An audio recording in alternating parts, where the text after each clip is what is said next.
Muchas gracias, Jesús, por la brillante exposición y además tan llena de tantísimas y valiosas claves jurídicas para seguir luchando en este frente. Y a continuación voy a dar la palabra a mi compañera María José Gil Ibáñez. Ella es letrada en el Colegio de la Abogacía de Palencia, tiene una larguísima trayectoria y experiencia y además también concretamente en esta materia como letrada de Ascel, reconocida ya por alusiones por su infatigable esfuerzo y trabajo, dedicación durante tantísimos años por mejorar y garantizar la protección jurídica del lobo en España, tanto a nivel legislativo como también en sede judicial. Desde esa mirada, desde la mirada de quien litiga, es que ella nos va a contar un poco su experiencia y el estado actual de los procedimientos que están instando. Cuando quieras, María José. Vale, gracias María, gracias a los organizadores por ofrecer esta oportunidad un poco de dar un punto de vista desde el abogado, que defiende un poco al lobo así de una manera desde el despacho jurídica, pero no solamente la mía, sino de todos los compañeros también que defienden y están en esta batalla judicial. También va por todos ellos y gracias, lógicamente, para los asistentes. Bueno, lógicamente suscribo todo lo que ha dicho nuestro magistrado Jesús y a efectos reiterativos no lo voy a decir. Comentaros que la situación actual no es nueva para nosotros. Desde Ascel llevamos peleando más o menos, peleando judicialmente, desde el 2007-2008 en la Comunidad de Castilla y León, cuando teníamos la situación anterior a la inclusión del lobo en el listado. A ver, sí, hemos retrocedido, lógicamente, con estas enmiendas intrusas, como se indica, pero también, en cierta manera, hemos ido evolucionando en experiencia, en informes y, sobre todo, y lo más importante, hemos ido evolucionando en las sentencias que han ido dictando el Tribunal de Justicia de la Unión Europea, que, aunque, como diré, muchos de los tribunales superiores de justicia de aquí, de Cantabria y Asturias, por ejemplo, pues no las están aplicando y las están obviando. Ahora, cuestión también un poco distinta se nos plantea con la desprotección del lobo en el sur del Duero. Veremos a ver qué comunidades empiezan un poco a establecer, como ellos llaman, extracciones, pero que realmente nosotros consideramos muertes o controles o lo que quieran hacer. Nosotros estaremos, lógicamente, ahí pues para defender la legalidad. Voy a proceder a hacer un pequeño análisis de los asuntos que tenemos un poco abiertos ahora a raíz de las enmiendas estas que se han dictado y que concretamente son en 3 comunidades y con previsión de otra más que sería La Rioja. En Cantabria, inmediatamente, Cantabria la verdad que sorprende, porque el mismo día de publicación de la Ley de Desperdicios, el 2 de abril, Cantabria publicó su resolución por la que autorizaba matar 41 lobos.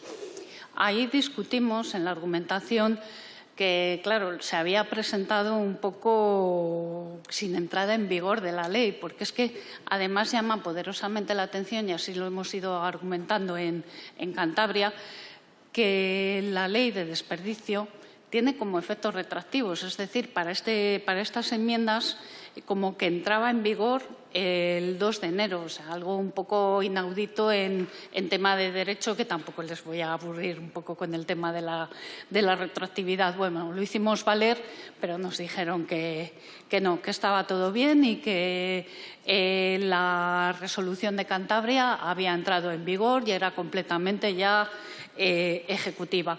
Pues bueno, en Cantabria ya metimos un primer recurso administrativo, nos lo desestimaron y ya metimos una medida cautelar pidiendo la la suspensión y yo creo que todos saben el resultado por parte del TSJ de Cantabria, que nos lo denegó. Lo mismo sucedió en Asturias. También recurrimos la resolución una vez 24 de abril por la que se autorizaba matar 53 lobos. También metimos la interposición del recurso con solicitud inmediata de medida cautelar de suspensión de esa resolución. Y ahí pues también nos volvieron a decir que no. La última, digamos, recurso que hemos metido ha sido Galicia, en el que indudablemente gracias al trabajo de WWF ADENA pues se ha conseguido un auto que efectivamente aquí sí que han suspendido esa resolución, digamos, porque se autoriza a cazar lobos. Nosotros también lo hemos metido en una resolución un poco distinta de 10 de abril de 2015, pero también tenemos esperanzas de que realmente nos lo admitan y se paralice, visto el resultado del auto anterior. Estamos esperando, pues lo más seguro, que la semana que viene o en 15 días lo dicten. También un poco les puedo resumir un poco las argumentaciones que nosotros presentamos, pues desde el punto de vista legal, un poco resumidamente, y las que hacemos de cara a todas las medidas cautelares un poco conjuntamente, y luego ya diré cómo en este caso, cómo nos las desestiman y por las causas realmente lamentables y criticables por las que se nos las desestiman. Siempre tenemos en cuenta que estamos hablando de medida cautelar. No les estoy hablando todavía de demanda ni de procedimiento, porque nos irán dando traslado de los expedientes administrativos y iremos haciendo demandas en las que, lógicamente, conforme a la mesa anterior, necesitamos esos informes muchas veces de especialistas, biólogos, naturalistas, en los que realmente nos podemos basar como juristas. No solo nos vale la ley y la jurisprudencia, sino tenemos que demostrar un poquito lo que en este caso estamos defendiendo. Pues lo básico, lo principal que siempre alegamos es el estado de conservación de la especie. Siempre, tanto en el anterior informe del sexenio del 19 como ya el actual que ha salido nota de prensa hoy, el estado de conservación del lobo en España es desfavorable. Y, por lo tanto, siendo desfavorable, no se puede tomar ninguna medida de gestión, caza, muerte, etcétera, lo que ustedes quieran. En ese caso, nos basamos en las sentencias ya del Tribunal de la Unión Europea, en lo que nos dice que no se puede tener ninguna medida, en este caso, cuando ese estado de conservación es desfavorable. La verdad es que nos damos de cabezazo siempre con este tema porque, como les diré, como les digo ya ahora, tanto Asturias como Cantabria nos lo han desestimado, porque ellos dicen que no es un límite, como por ejemplo Cantabria nos lo dice, no es un límite infranqueable ese mantenimiento de la especie, en contra de todo lo que dice la jurisprudencia de la Unión Europea, lógicamente.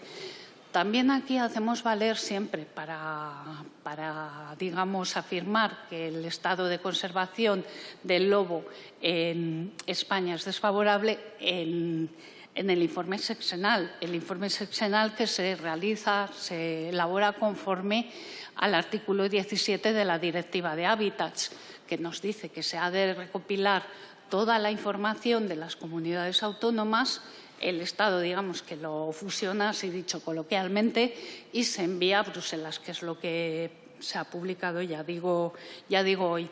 Ahí también incidimos mucho tanto en Cantabria, Asturias, Galicia. Digo estas tres porque somos las que tenemos ahora abiertas, a falta de La Rioja, y bueno, Castilla y León no sabemos qué hará. De momento está parada. Ahí siempre alegamos que el estado de conservación que ha de tenerse en cuenta son el Estado español o las regiones biogeográficas. Pero lo que nos viene a decir Cantabria o Asturias es que, conforme los informes aportados por cada administración, el estado de conservación en su región es favorable, con lo cual es totalmente disconforme con las sentencias del Tribunal de la Unión Europea, que nos obligan o nos dicen que ese mantenimiento se ha de tener en cuenta no solo en tu ámbito local o en tu ámbito de comunidad autónoma, sino que se ha de tener en cuenta en tu región biogeográfica y en las regiones biogeográficas, digamos que aledañas o incluso ya en todo el territorio español. Por ejemplo, Cantabria, aunque no se lo crean, no solamente región atlántica, tiene una pequeña bioregión mediterránea un poco hacia el sur. Ahí ya estamos hablando de dos regiones, una con, digamos, muy desfavorable y la otra pues puede ser que algo más favorable, con lo cual en modo alguno se puede tener en cuenta que esa situación pueda permitir esas muertes de lobos. También, pues lógicamente, otra de las argumentaciones que alegamos es la utilización de métodos que están prohibidos, pues los visores, los atrayentes y también incluso en épocas de veda. De hecho, es público y notorio que recientemente en Cantabria se ha matado una hembra que acababa de parir. Eso, sinceramente, pues es lamentable. Hacemos valer también pues el dictamen que realizó el Consejo Económico y Social Europeo sobre que la viabilidad de la especie en España, pues realmente que hay que tener cuidado y hay que protegerla, que no se plasman otras alternativas, como aquí se ha comentado, de tema de coexistencia. Las explotaciones, la verdad que siempre, muchas veces son las mismas las que sufren los ataques y nosotros pues siempre reincidimos y reiteramos que no se ha tomado ningún tipo de medida cautelar o de medida, digamos, preventiva por parte de esas explotaciones, pues para evitar esos ataques o al menos para minimizarlos, pues perros pastores, recoger el ganado por las noches, o sea, todas las que ya vienen de por sí. También un tema importante y que nunca siempre pasan por encima los tribunales es que el lobo se introdujo en el listado no por su estado favorable, desfavorable o lo que quieran entender, sino porque tenía ciertos valores culturales, medioambientales y ecológicos. Y eso muchas veces se olvida en los tribunales. Y esos valores no se han reducido, no se han quitado. El lobo sigue siendo y teniendo ese valor cultural importante, ese valor medioambiental y ese valor ecológico. Vamos, aquí nos lo han comentado y nos lo comentarán y eso es indudable. También otra de las argumentaciones, todo basado un poco en los informes de biólogos, informes de científicos, es que, lógicamente, yo creo que también lo sabemos todos, que las muertes de lobos no reducen ataques. Además, ya nos lo han explicado anteriormente. También alegamos principio de precaución al que ha aludido nuestro magistrado Jesús. Y luego también lo más importante de cara a una medida cautelar, la ponderación de intereses y los perjuicios irreparables. Con esto quiero decir, así un poco más coloquialmente, que en una balanza hemos de poner un interés u otro. Han de ponderar. No es que prevalezca uno o prevalezca otro, sino que hay que mirar qué intereses públicos puede tener uno y qué intereses públicos puede tener otro. Aquí, lógicamente, nosotros siempre alegamos que el lobo es un bien público, es patrimonio de todos y, por tanto, ha de defenderse y ha de protegerse, incluso por encima de otros valores, como en este caso sería la ganadería. Y eso en base a que, claro, el matar un lobo produce perjuicios irreparables. Es una pérdida que no se puede volver a la vida a los lobos. Se disgrega. Nos han comentado también el tema de la viabilidad genética, o sea, un desastre total. Y todo ello siempre defendemos y siempre argumentamos que las explotaciones ganaderas son bienes privados, son negocios privados, pero ya les diré luego lo que nos dicen los tribunales de cara a esta alegación. Señalarles que cuando nosotros presentamos estas medidas cautelares las presentamos un poco a ciegas. es decir, a ciegas, basándonos en jurisprudencia, basándonos en normativa. Es cuando ya la Administración contesta a nuestra petición, cuando se nos aportan informes. Informes, pues bueno, no lo digamos imparciales que se debiera, sino parciales. Se sobreestiman las manadas, se sobreestiman los daños, se hacen evaluaciones un poco de daños sobre, digamos, ganaderías determinadas. Aquí siempre nos presentan, bueno, una sobreestima diciendo que, sobre todo Cantabria y Asturias, que las manadas son de 7 a 9 miembros, cuando en realidad también hay otros informes que dicen que pueden ser de 3 a 5 miembros. También nos lo tienen en cuenta en periodo de estival, que es cuando ya han nacido los cachorros. Es que aquí toman en cuenta, sí, toman en cuenta un poquito el tema de esa sobredimensión y esos informes que más les interesa. Luego también otra cosa curiosa que siempre nos hemos preguntado y hemos aportado y hemos dicho en alegaciones es que cuántas explotaciones ganaderas han cerrado por ataques de lobo. Yo no conozco ninguna, nunca nos han dado esos datos, solo por lobos, no digo si por mala gestión o por otro tipo de daños, solo por eso. Teniendo en cuenta los datos que nos aportaban las comunidades, incluso Cantabria, nos sale un 0,18 con los datos de ellos. Haciendo cálculos, un 0,18 de daños a la ganadería total. Lo que no nos aportan tampoco es, en este caso nos dicen, sí, tantos ataques, tantas cabezas muertas, tantas cabezas heridas. Y en ese caso no nos aportan de cuánta ganadería en total. Para comparar, nos tenemos que buscar los datos por SADEI o el ICANE, que son públicos. Y luego, muchas veces ya, y con esto termino muy rápidamente, bueno, quedaría otro apartado, la argumentación que nos dan, la básica, es que ahora, actualmente, Asturias y Cantabria nos están diciendo que la ganadería es un interés público, un interés para el sector económico de las comunidades autónomas y, en base a eso, han desestimado esas pretensiones de medida cautelar. Básicamente, no hacen referencia a nada de las argumentaciones que decimos y, en ese caso, pues dice que como ahora el lobo está desprotegido, pues bueno, que no prima sobre ellos. Más o menos nos viene a decir eso para que se den un poquito cuenta cómo está y que, claro, siguen considerando que matar lobos pues reduce ataques, pese a que presentamos informes que ello no es realmente así.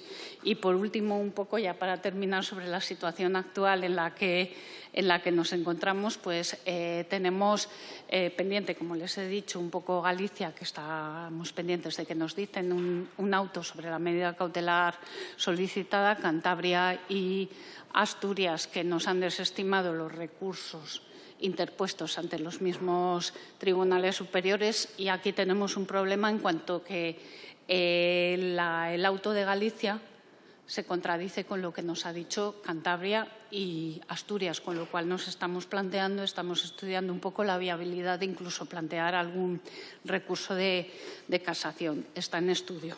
No sabemos qué pasará porque hay, digamos, aquí autos contradictorios sobre un mismo, igual no es similar, pero es muy parecido.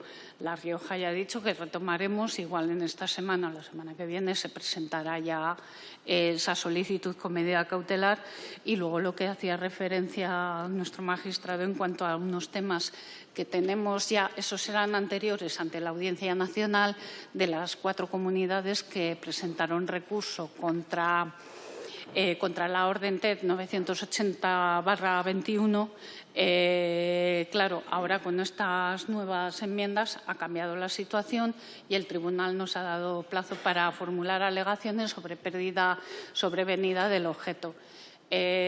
Tanto Ecologistas en Acción como nosotros, que estamos como demandados, en este caso sí se puede pedir ese sobreseimiento, por así decirlo, ese archivo, y así se queda imprejuzgado todo, ni para unos ni para otros. Pero lo que sí ya hemos dejado planteado, y esto yo creo que es una cuestión importante, a ver por dónde va la sala, es que hemos argumentado una serie de alegaciones en relación al planteamiento de una cuestión de inconstitucionalidad ante el Tribunal Constitucional, que la Sala de lo Contencioso Administrativo de la Audiencia Nacional lo puede plantear si ella quiere, con las argumentaciones que nosotros hemos aportado y las que puedan ver ellos, ya que de otra manera se ha pedido al Defensor del Pueblo, se ha pedido al Gobierno que se presente ese recurso de inconstitucionalidad, pues tal y como nos ha dicho también antes Jesús, por argumentaciones que